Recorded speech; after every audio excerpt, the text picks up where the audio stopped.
کچھ دیر تک نائمہ اسی کیفیت میں رہی، پھر کچھ سوچتے ہوئے وہ اثر سے مخاطب ہوئی، مگر جب میں انسانوں میں گواہی دینے کھڑی ہوں گی تو ان کے بھی بہت سے سوالات ہوں گے، وہی جو میرے تھے، کیونکہ وہ تو رسولوں کے زمانے میں نہیں کھڑے ہوں گے۔ نائمہ کو یاد آ چکا تھا کہ اس کے ابتدائی 2 سوالوں کے جواب ابھی باقی ہیں۔ اس کی یہ بات اسی پس منظر میں تھی۔ ہمارا یہ سفر ابھی ختم نہیں ہوا ہے، اثر گویا ہوا، لیکن لگتا ہے کہ تمہیں اس سفر میں آگے بڑھنے سے قبل اپنے ابتدائی 2 سوالوں کے جواب بھی چاہیے۔ رسولوں کی داستان کے کئی اہم باب ابھی باقی ہیں۔ اس سفر کے آخری باب تک پہنچتے پہنچتے تمہارے وہ 2 ابتدائی سوال بالکل ختم ہو جاتے، لیکن اب تم یہی چاہتی ہو تو چلو پہلے ان سوالوں کے جواب ہو جائیں۔ اس سفر کو ہم یہیں سے دوبارہ شروع کر لیں گے۔ کیا تھے تمہارے سوال؟ میرا پہلا سوال تھا کہ خدا ظلم پر خاموش کیوں رہتا ہے؟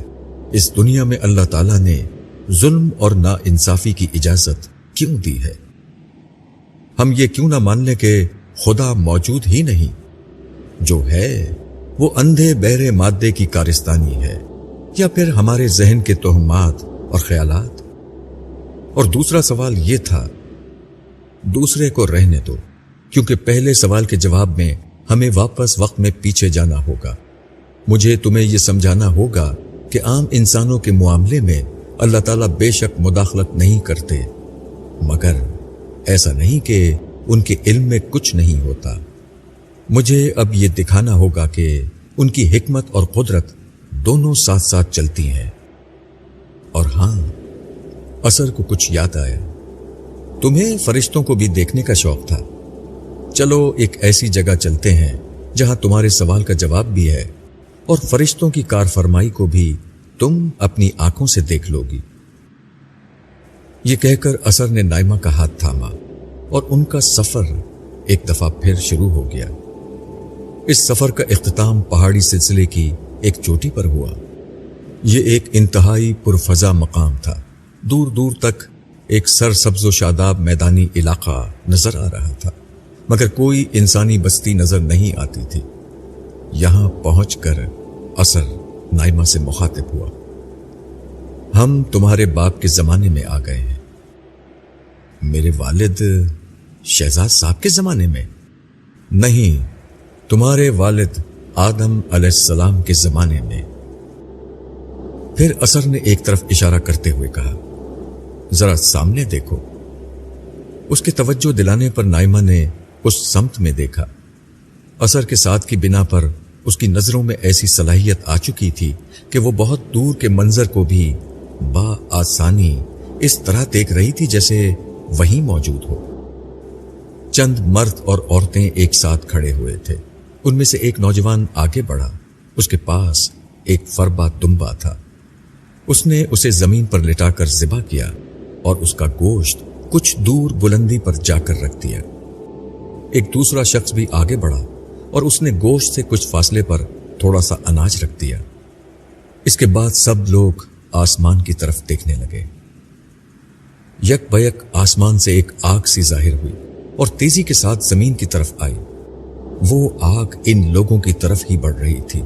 نائمہ کو اندیشہ ہوا کہ شاید یہ آگ ان پر گر جائے، مگر یہ آگ انسانوں اور اناج کو چھوڑ کر دمبے کے گوشت پر جا گری۔ سب لوگ خوشی میں چلانے لگے اور لپک کر اسی نوجوان کو مبارکباد دینے لگے جس نے یہ گوشت رکھا تھا۔ یہ نوجوان خوشی اور مسرت سے نہال تھا۔ نائمہ نے دیکھا کہ دوسرا والا شخص الگ کھڑا ہوا ہے۔ اسی لمحے نائمہ یہ دیکھ کر چونک گئی کہ ایک انتہائی موٹا اور تیز رفتار سانپ اس تنہا نوجوان کی طرف بڑھ رہا ہے۔ وہ گھبرا کر اثر سے بولی، یہ تو بہت بڑا سانپ ہے، اس نوجوان کو کاٹ لے گا۔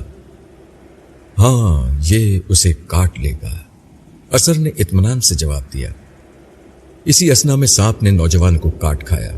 نائمہ کے منہ سے ہلکی سی چیخ نکلی، مگر یہ دیکھ کر وہ حیران رہ گئی کہ سانپ کے کاٹنے سے نوجوان کو کچھ نہیں ہوا۔ البتہ اس کے چہرے پر غیظ و غضب کے اثرات نمودار ہو گئے۔ वो ज़ेरे लब बुड़बुड़ाया, मगर उसकी आवाज नाइमा के कानों में गूंजी, मैं उसे छोड़ूंगा नहीं। सांप आहिस्ता आहिस्ता दूर चला गया और उसके साथ ही वो नौजवान पैर पटकता हुआ एक समत चला गया। नाइमा की समझ में कुछ नहीं आया कि ये क्या हुआ है। उसने सवालिया नजरों से असर की तरफ देखा। असर ने एक दफा फिर उसका हाथ थामा, मगर इस दफा वो पहाड़ पर आगे बढ़ने के बजाय नीचे उतरना शुरू हो गया। रास्ते में वो उसे समझाते हुए बोला, देखो नाइमा, ये लोग इसलिए इकट्ठे हुए थे कि आदम अलैहिस्सलाम के दो बेटों हाबील और काबील के दरमियान एक मसले का हल ढूंढे। इन दोनों की शादी दो लड़कियों से होनी है, मगर जिस लड़की की शादी कानून के मुताबिक हाबील से होनी चाहिए, काबील भी उसी से शादी करना चाहता है। तो फिर ये मसला कैसे हल हुआ? झगड़ा बढ़ा तो हजरत आदम अलैहिस्सलाम ने फैसला दिया कि हाबील और काबील दोनों अपनी नजर अल्लाह के हुजूर पेश करें। वो जिसकी कुर्बानी कबूल करेंगे, आसमान से आग उतरकर उसकी नजर को भस्म कर देगी। तुमने अभी यही मंजर देखा है। आग हाबील की नजर पर गिरी, अल्लाह की मर्जी वाज़े हो गई। और वो सांप कैसा था? वो तुम लोगों का अज़ली दुश्मन इब्लीस था। तुमने उसको एक तमसीली शक्ल में देखा है। जब कोई बुरा ख्याल जहन में आता है तो दरअसल यही सांप और उसकी औलाद में से कोई शैतान इंसान को काटता है। इस सांप ने काबील को काट लिया और अपना जहर काबील के अंदर उंडेल दिया। ये जहर गुस्से और नफरत की शक्ल में उसके अंदर दाखिल हो चुका है। अच्छा, नाइमा ने हैरत और खौफ के मिले जुले जज्बात के साथ कहा, इतनी हैरान ना हो, ये सांप तुम लोगों को भी आए दिन काटता रहता है। तुम इंसानों के दिलों में जितने मनफी जज्बात होते हैं, ये इसी सांप और इसकी आल औलाद के डसने का नतीजा होते हैं। नाइमा के पास असर की बात के जवाब में कहने के लिए कुछ नहीं था।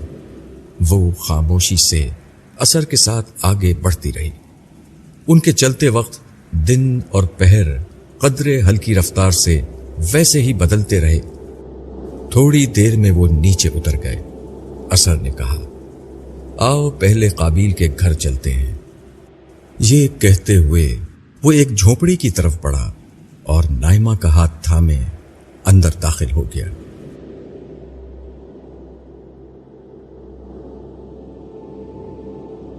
काबील की बीवी इदरा अपनी कलाई आंखों पर रखे खामोशी से लेटी हुई थी। ये अंदाजा करना मुश्किल था कि वो सो रही है या अपने शौहर के गुस्से से बचने के लिए सोने का बहाना कर रही है, जो उसके करीब जमीन पर पांव पटकता हुआ टहल रहा था। ये हजरत हव्वा के बतन से जन्म लेने वाला आदम अलैहिस्सलाम का पहला बेटा काबील था। गुस्से के मारे उसकी शक्ल बिगड़ी हुई थी। उसके सीने में हसद और कीने के तूफान उठ रहे थे। वो मुंह ही मुंह में बुड़बुड़ा रहा था। उस चरवाहे को ये इज्जत भी मिलनी थी। बड़ा मैं हूं, हक भी ज्यादा मेरा ही बनता है, मगर अब्बा के बाद अल्लाह ने भी उसी को तरजीह दी। वो है क्या? जानवरों के पीछे भागने वाला एक मामूली चरवाहा। ये अल्लाह का इंसाफ नहीं है। उसे बेहतर औरत दी और मुझे? ये आखिरी बात कहते हुए काबील ने आंखें मूंधे लेटी हुई इदरा की तरफ देखा। इदरा, जो काफी देर से खामोशी के साथ सब कुछ सुन रही थी, इस जुमले पर खामोश न रह सकी। कलाई आंखों से हटाकर उसने गर्दन घुमाई और काबील की तरफ देखते हुए धीरे से बोली, अल्लाह को इल्जाम क्यों देते हो? गौर करो कि कुर्बानी के मौके पर तुम क्या लाए थे। हाबील ने अल्लाह के हुजूर पेश करने के लिए अपने रेवड़ का बेहतरीन जानवर ज़िबा किया। यूं नजर कबूल होने का पता चलने से पहले ही अपना नुकसान कर लिया और फिर उसका सारा गोश्त नजर में पेश कर दिया। और तुम बहुत होशियार बन रहे थे कि कुर्बानी पेश करने के बजाय जरा सा अनाज रख दिया। आग ने जला दिया तो उसके बदले एक हसीन औरत मिल जाएगी, वरना अनाज तो जलने से बच ही जाएगा। इदरा ने कमाल खूबसूरती से قابیل کی نیت کا پول کھول دیا۔ قابیل پر سچائی کا یہ بیان بہت گراں گزرا۔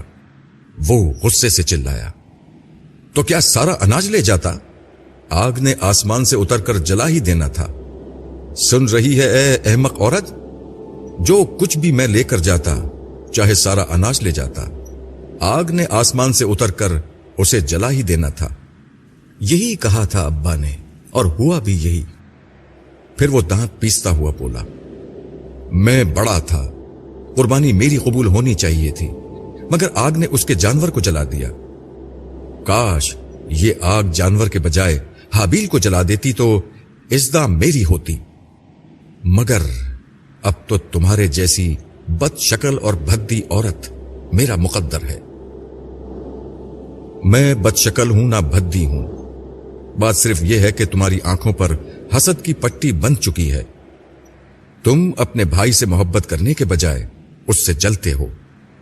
تم جانتے ہو کہ وہ بہت نیک، ہمدرد اور نرم مزاج ہے، ابا اماں کا زیادہ خیال کرتا ہے، خدا کا عبادت گزار بندہ ہے۔ اگر قانون یہ ہوتا کہ ازدا کی شادی تم سے ہو اور میری حابیل سے، تو وہ خاموشی سے یہ فیصلہ قبول کر کے ساری زندگی ہنسی خوشی گزار دیتا، مگر خدا کے قانون کے مطابق میں تمہاری اور ازدا اس کی بیوی بنی۔ تمہیں بھی قانون کو ماننا چاہیے، مگر تم ضد پر اتر آئے اور ازدا سے شادی کا مطالبہ کر دیا۔ نظر کی ضرورت اسی لیے پیش آئی، مگر اس موقع پر بھی تم بخیل بن گئے۔ بدترین اناج اللہ کے حضور پیش کیا، اسی لیے تمہاری قربانی قبول نہیں ہوئی۔ اصل مسئلہ دوسروں میں نہیں، تمہارے اندر ہے، خود کو ٹھیک کرو۔ تم مجھے ابا اور حابیل کو الزام دیتے دیتے اب اللہ کو الزام دینے لگے ہو۔ قابیل، تم شیطان کے پھندے میں پھنس چکے ہو۔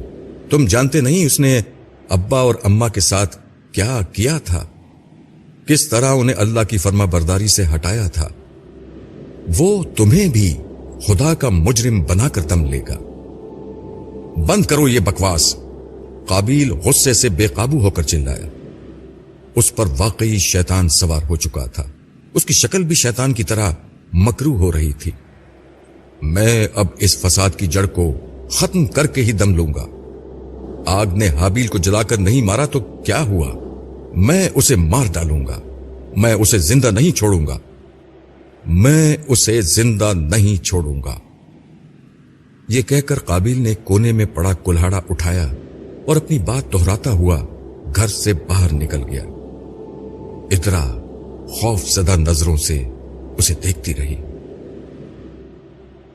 اثر نے نائمہ کو ساتھ لیا اور قابیل کے پیچھے پیچھے باہر نکل آیا۔ وہ آگے تھا اور یہ دونوں اس کے پیچھے پیچھے چل رہے تھے۔ نائمہ معاملے کی سنگینی کو سمجھ چکی تھی، اس پر خوف کا عالم طاری تھا۔ وہ قابیل کی مکروہ شکل دیکھ کر ڈر چکی تھی اور اس کے ناپاک ارادوں سے خوف زدہ تھی۔ اثر ساتھ نہ ہوتا تو نہ جانے اس کا کیا حال ہوتا۔ اس نے سہمے ہوئے لہجے میں اثر سے دریافت کیا، یہ کہاں جا رہا ہے؟ حابیل کو قتل کرنے، اثر نے قابیل کی طرف دیکھتے ہوئے جواب دیا۔ نائمہ نے دیکھا کہ قابیل تیز رفتاری کے ساتھ ایک پگڈنڈی کی طرف مڑ چکا ہے اور پورے عزم و ارادے سے کلاڑی لہراتا ہوا آگے کی سمت بڑھا جا رہا ہے۔ نائمہ نے گھبرا کر اثر سے کہا، آپ اسے روکتے کیوں نہیں؟ اثر نے مسکرا کر کہا، یہ میرا کام نہیں ہے، میں صرف گواہ ہوں، کسی چیز میں مداخلت نہیں کر سکتا، یہ اللہ کا فیصلہ ہے۔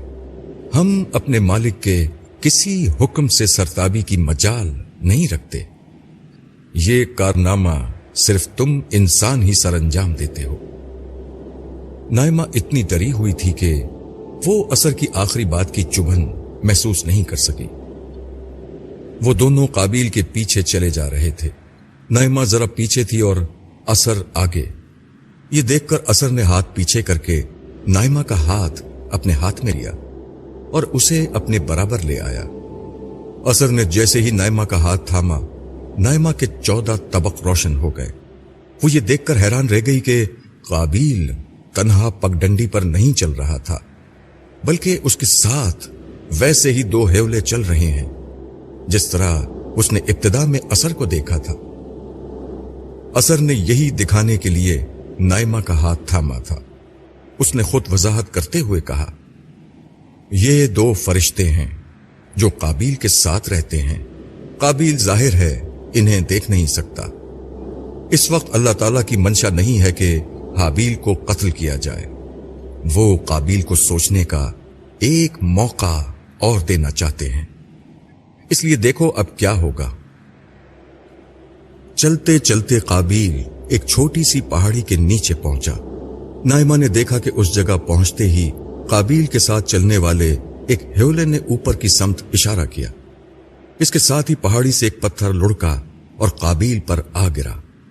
ये इतनी जल्दी में हुआ कि काबिल को समझने का मौका ही नहीं मिला। उसने पत्थर की जद से निकलने की कोशिश की, मगर बेसुध। वो उसकी जद में आकर गिर पड़ा और जख्मी हो गया। उसके मुंह से मुगल्लिजात का एक तूफान उबलने लगा। वो हाबील को गालियां दे रहा था। नाइमा ने देखा कि बाएं हाथ के हेवले ने, जो उसके पास ही खड़ा था, कुछ लिखना शुरू कर दिया है।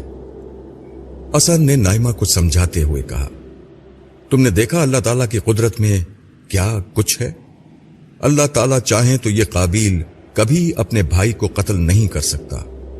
वो 1000 तरीकों से इसे रोक सकते हैं। ये हेवला क्या लिख रहा है?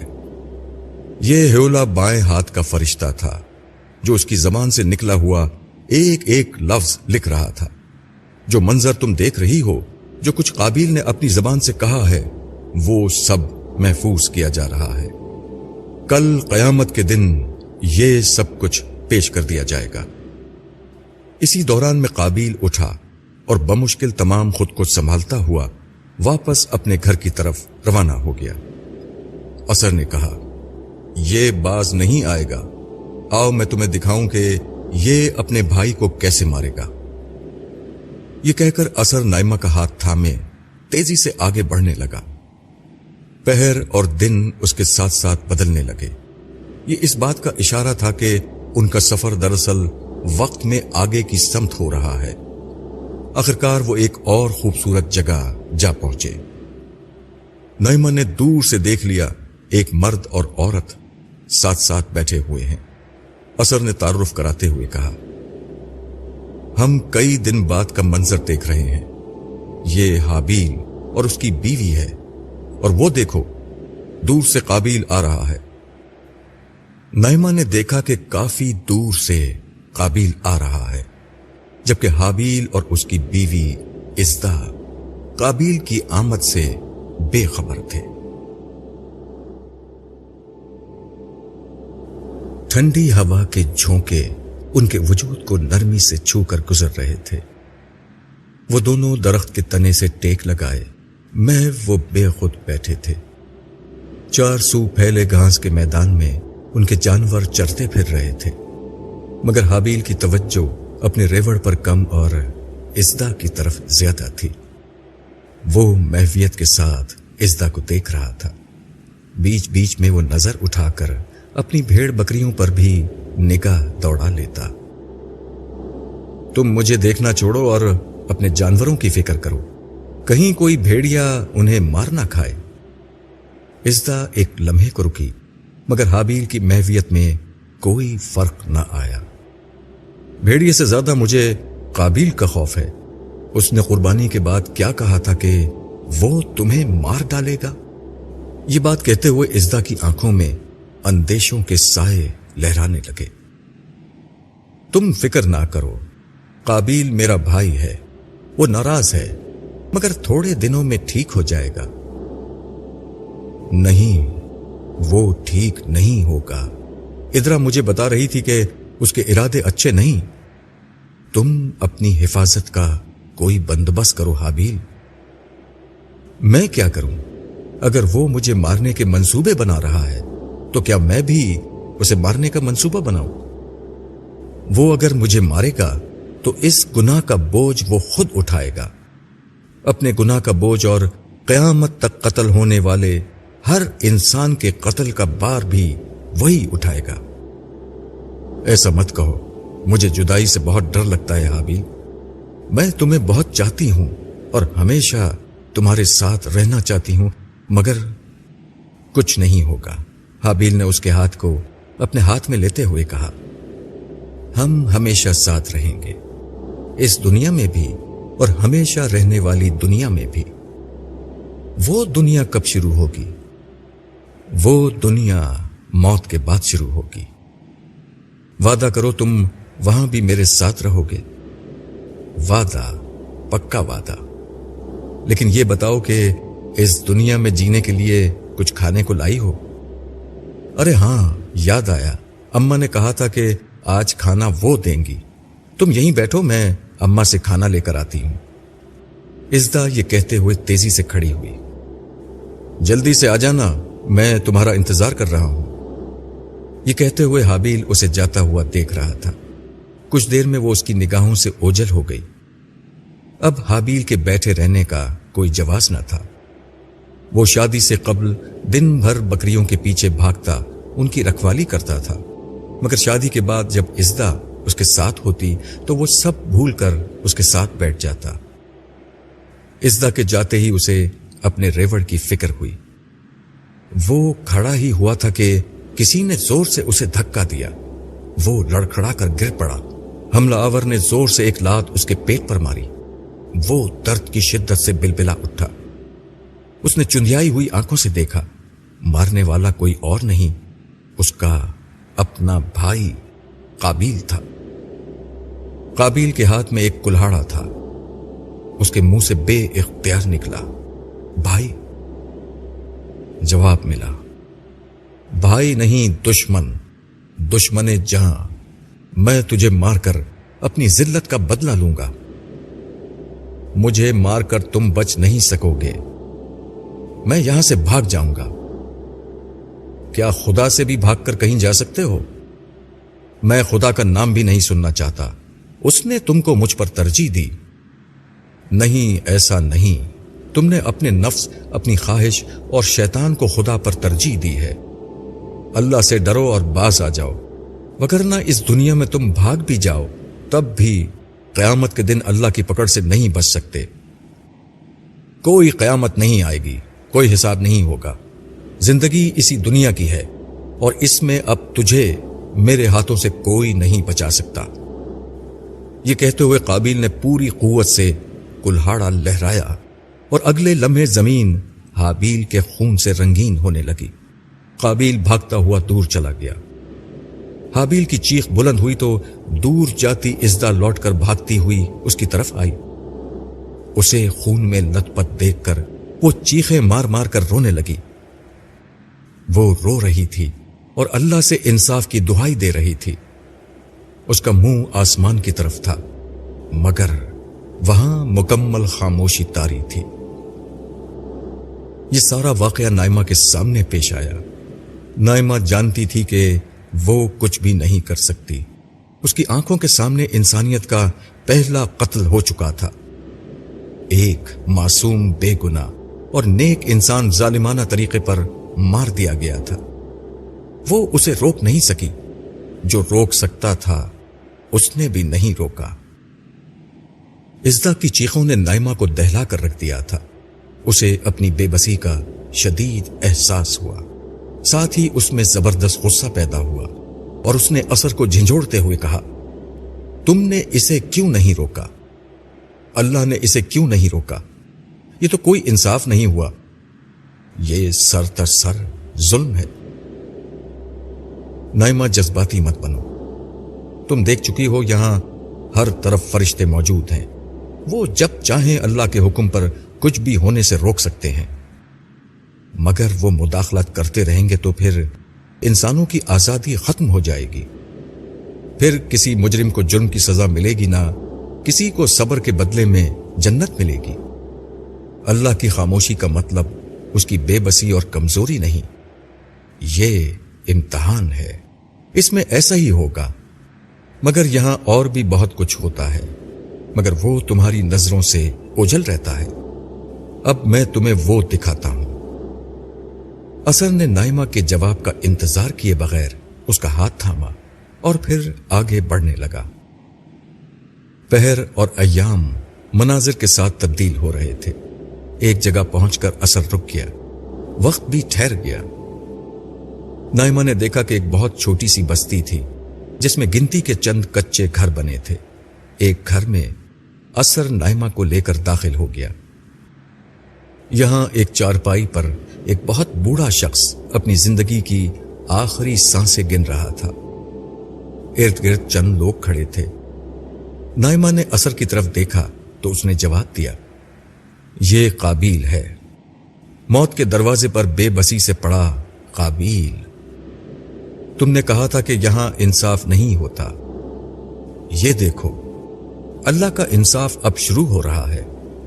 اللہ تعالیٰ کسی مجرم کو پکڑنے کی جلدی نہیں کرتے۔ ان کا ہر مجرم وقت کی رو میں بہتا ہوا خود ان کی عدالت تک آ جاتا ہے۔ اب موت کے ساتھ ہی قابیل کی سزا شروع ہوگی۔ اس طرح کہ قیامت کے دن تک جو قتل بھی ہوگا اس کے گناہ کا ایک حصہ قابیل کے نام لکھا جائے گا، جبکہ حابیل کو قتل کرنے کا جرم الگ ہے۔ اسے بدترین عذاب دیا جائے گا۔ ذرا غور سے دیکھو کیا ہو رہا ہے، مگر دل ذرا بڑا رکھنا۔ یہ کہتے ہوئے اثر نے نائمہ کا ہاتھ پھر ہاتھوں میں لے لیا، جس کے ساتھ نائمہ کی بینائی نے وہ دیکھنا شروع کر دیا جو کسی اور کو نظر نہیں آ رہا تھا۔ اس جھوپڑی میں عذاب کے انتہائی خوفناک فرشتے موجود تھے۔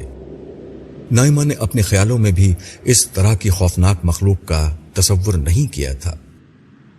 ان کو دیکھتے ہی نائمہ کے بدن میں تھر تھری چھوٹ گئی۔ عذاب کے یہ فرشتے ملک الموت کے منتظر تھے۔ چند ہی لمحوں میں ملک الموت اندر داخل ہوئے۔